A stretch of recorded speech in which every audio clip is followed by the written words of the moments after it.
Good morning. Happy Tuesday. It's a little bit snowy here. It's St. Nicholas's Day today. Is it? That's very exciting. Well, if you're a mainland European, happy St. Nicholas's Day. I think it's just Happy St. Nicholas Day. Nicholas, maybe. You know, because it would be Nicholas apostrophe as opposed to apostrophe S, which would make it Nicholas's, which is silly. I'm glad we cleared that up. I don't have a master's in English for nothing, people. Clearly not. Okay. Guess what this is? This is our, speaking of English degrees, this is our penultimate two-person conversation on Daily Dose. Yeah. Next Tuesday is the last Tuesday conversation. But we're working on some kind of cool stuff that I think will come to fruition in the middle of 2023. So it's not the end, just a shift. It probably has something to do with correct grammar, that's for damn sure. Well, it's got something to do with travel. I can promise you that. Okay, so we are looking at a Seth Godin email today, as we so often do. And I'm curious to hear your thoughts and your thoughts. When we look in the mirror, who do we see? The person we see when we look in the mirror is the person we become, the person we fight to defend and persist with. If you see someone who doesn't have a lot of friends, then every time a potential friend comes along, you will find a way to distance yourself from the heartache of being rejected, and you'll continue to not have a lot of friends.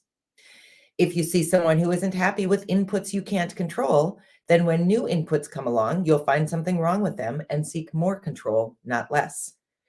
If you see someone who thrives on challenges, challenges will become a chance to thrive.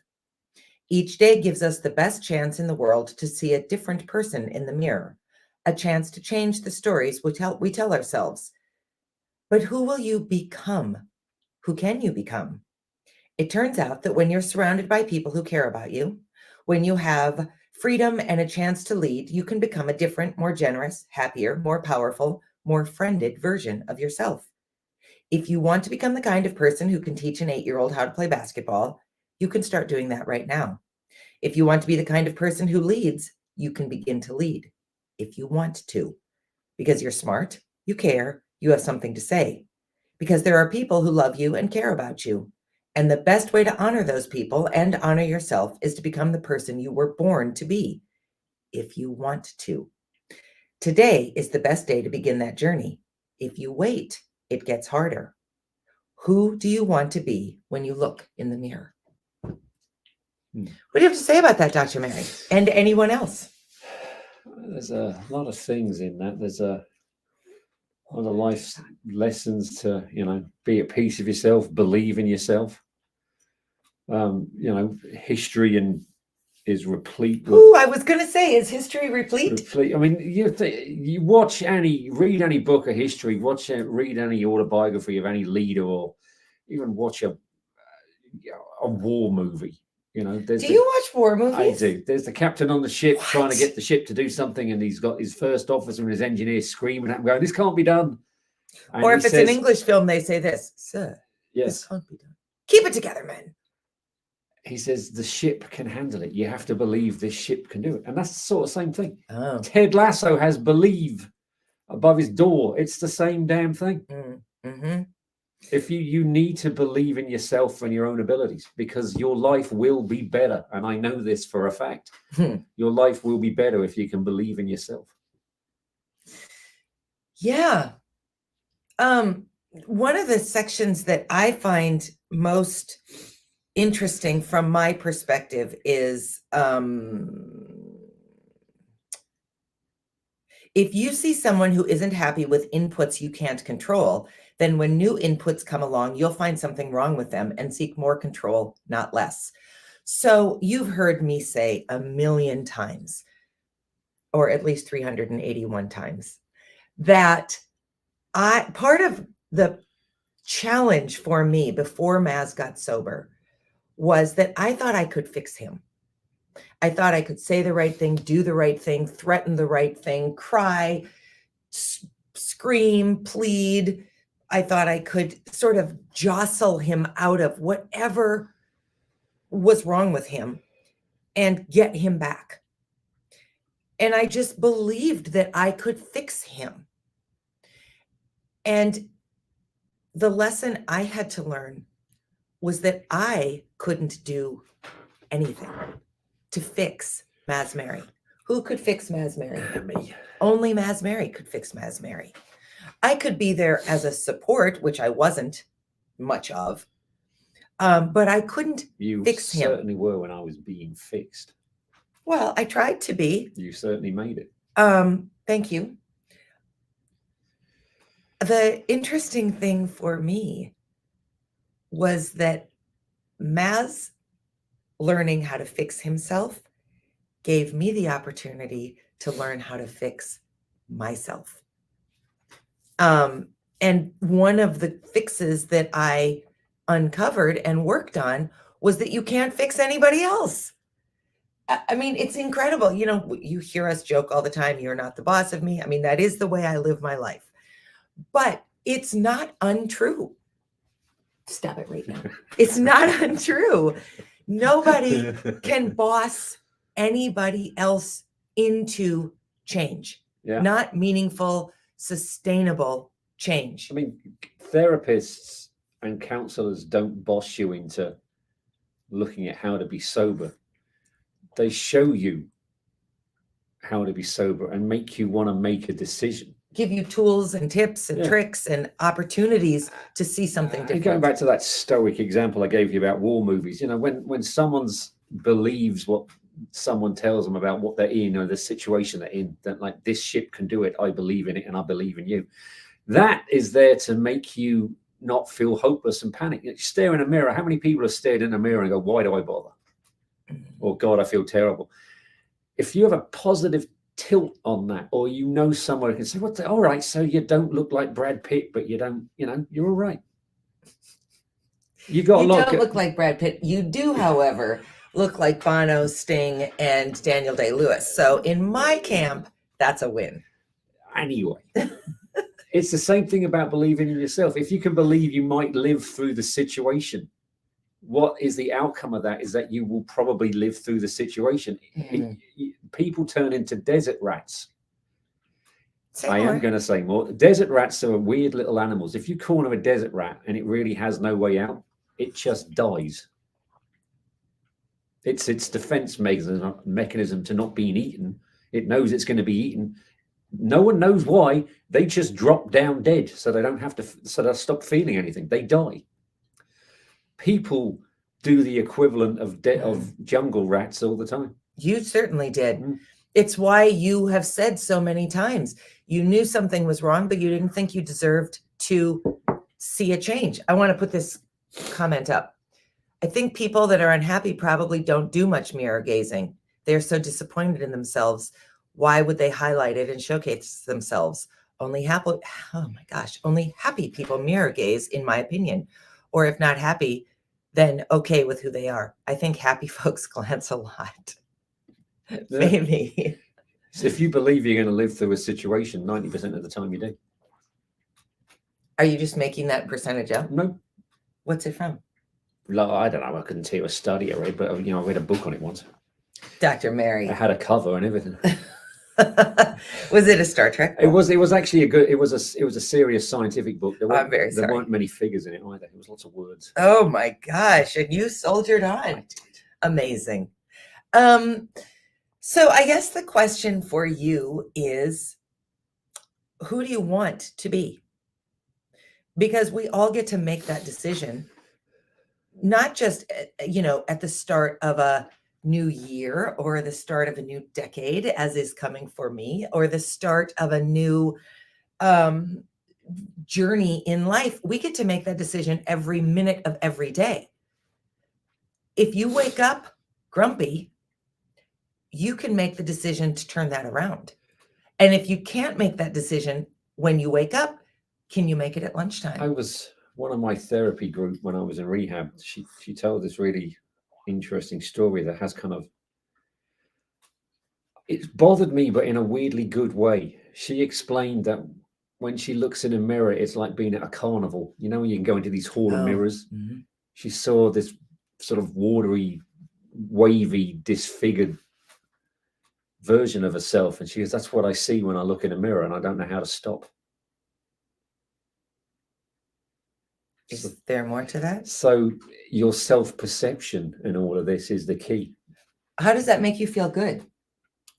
Because it kind of made sense. It weirded me out, but in a kind of interesting way to make me, if that ever, It felt relatable. it felt relatable, because sometimes you can look in a mirror and not like what you see personally. But if you know that people think there's something good about you, you can actually start thinking, you can grab hold of that and it'll help you get through a situation. Yeah, I think I don't love the phrase fake it till you make it. But in this instance, I think there's a lot of value to it. You might not be able to see your own value the way someone else can. I used to like that phrase, fake it till you make it. And until I realized that that's what people do when they don't want to admit they have an addiction problem. Oh, yeah. So I Yeah. cannot use fake it like you make it in the glib way I used to before I even knew I actually had a problem. Yep. But in this instance, where I was going is, if you look in a mirror and you see someone broken, damaged, bad, stupid, fat, old, whatever you see, if you can figure out how to believe that someone else sees something good in you, fake that. Look, what if you look in the mirror and instead of going, God, you're so fill in the blank, what if you think about the last time someone said something nice to you and you say that instead? Got a connection for you. I'm giving you a connection on this because today is my last day of teaching of the semester. So I like to round everything up. We've talked about more than once about this artist who did the stick drawing of helping someone out of a pit. Oh, if you climb into the hole, you're both in the hole. Yeah, it's a way for couples or people in relationship to help versus be in the same boat. Being able to look at the mirror and understand that what you're looking back at is worth something is the same as someone reaching down a hand or putting down a ladder to help you out of a hole. Even if it's yourself, you can help yourself get out of a hole. Yeah. What does that have to do with wrapping up teaching? It's a connection of two different things. A lot of people only get what you taught them halfway through the semester on the last day of class when they realize that what I said at the start is related to what I said at the end. Dr. Mary, you kept that piece of this correlation in your head. Nobody else made that leap. They did. Who made the leap? Bonnie Bowman, did you make the leap? Makes you did not. Perfect sense. Everything makes sense. No, I don't believe. It's true. I can prove it. Is it 90% true? Could well be. From a book with a cover? Yeah. Dr. Mary's just pulling stuff out I because am of the not. doctor. That thing is actually there is a large number that actually get through a crisis by just believing they can get through a crisis. Well, I do think that is true. That's actually the whole point I was trying to make. See, look what Mother says, and it's not because she likes me better, because we certainly know she does not. Sorry, Wally. Oh, Bob. Bob made the leap. Good job, Thank Bob. you, Bob. See?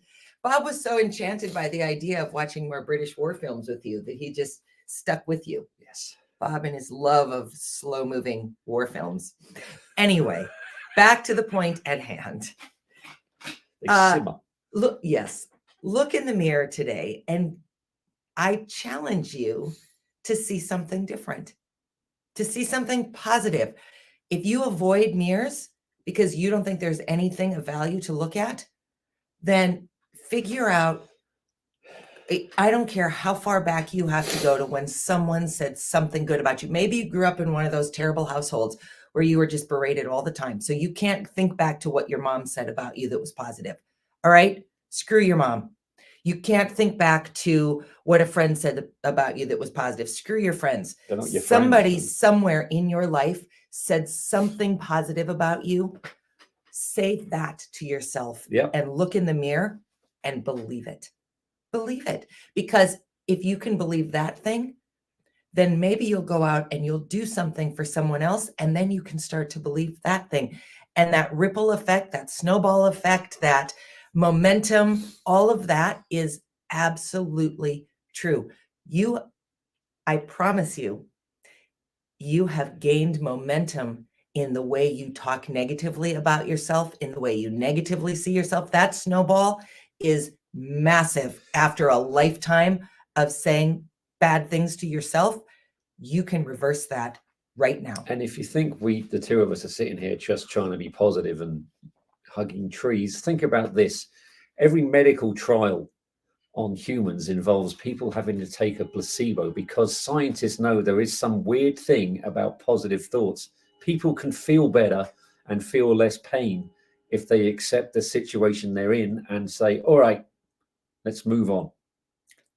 Conversely, people can drink non-alcoholic alcohol and get totally wasted. Yeah, they've done that study too. Yep. They got a load of students together in the 60s, multiple times in multiple universities. Yep. And they were as rowdy as they would have been if they'd been drinking, and they never gave them anything alcoholic to drink. Yep. Your brain has so much more power than you think. This is a comment from Bonnie. I'm going on record, Bonnie.